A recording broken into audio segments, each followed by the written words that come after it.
నర్సమ్మ ఆగు. ఏంది కూర్చున్న దానివి గట్లా లేసి వెళ్ళిపోతున్నావేంది? పెద్దలు దైవంతో సమానం. అందులో మీరు పెద్దలకే పెద్దవారు.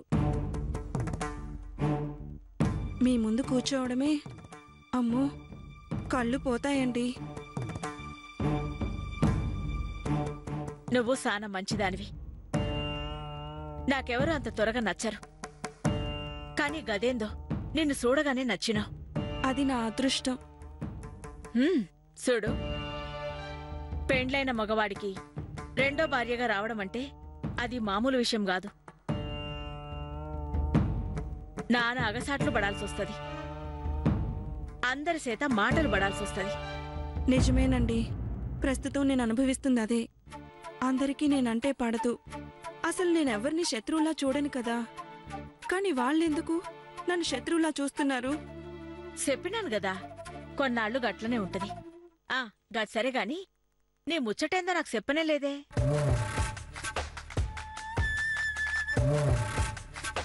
దేని గురించి అంటున్నారు? గదే నీ గురించి, నీ గురించి, నీ గురించి, నీ గురించి. నా గురించి అంటే? అంటే నీ గురించి నీ వివరాలవి ఉంటాయి గదా, గదే. నా గురించి మీకు తెలుసు కదా. అమ్మా నాన్న లేని అనాథాన్ని.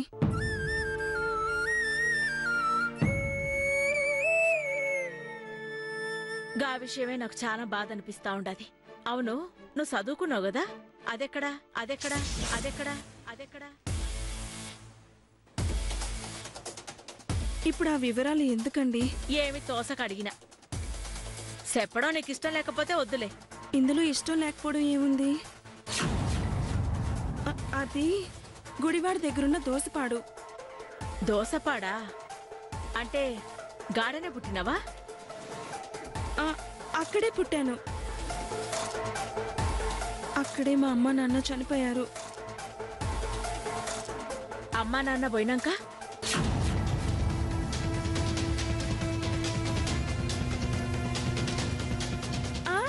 తెనాలి దగ్గర ఆవులవారి పాలెంలో మా మావయ్య దగ్గర అక్కడికి వెళ్ళి 10వ తరగతి వరకు అక్కడే చదువుకున్నాను. ఆ తర్వాత తెనాలిలోని నర్సింగ్ కోర్స్ చేశాను. అట్లనా, మంచిది. మరి మీ అత్తమ్మ మావయ్య నీ దగ్గరకు వస్తా ఉంటారా? వస్తుంటారు. వాళ్ళ పేర్లేంది? అది మావయ్య పేరు వెంకటేశ్వర్లు, అత్తమ్మ పేరు ఆదమ్మ. బాగుండది. ఎందుకిలా అడిగారు? అరే చెప్పినా గదా ఏమి తోసకాని. అదిగాక నీ వాళ్ళుంటే వాళ్ళను కూడా పిలిపించి పెళ్లి ఇంకా బాగా జరిపిద్దామని.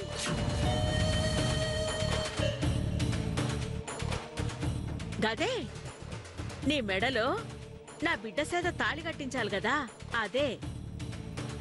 అత్త, మీరు చాలా మంచివారండి. ఉండండి, కాఫీ తీసుకొస్తాను.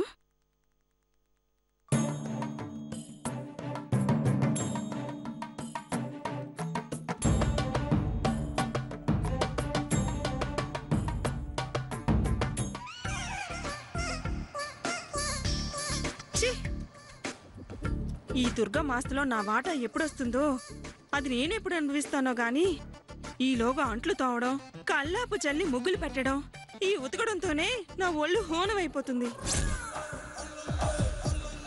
దీని నుంచి విముక్తి ఎప్పుడుకో తప్పుతుందా? ఆస్తి కోసం నానా గడ్డి కరవాలి.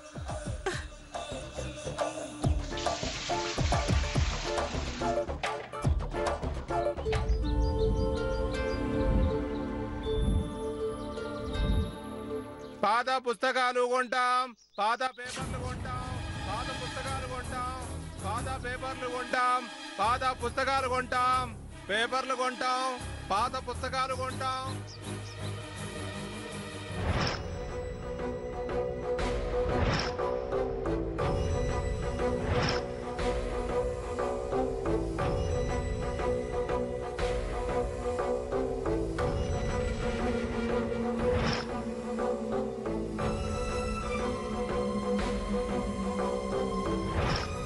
నా చేత అడ్డమైన చాకరీ చేస్తూ నువ్వు మాత్రం చదువుకుంటూ కూర్చుంటావా?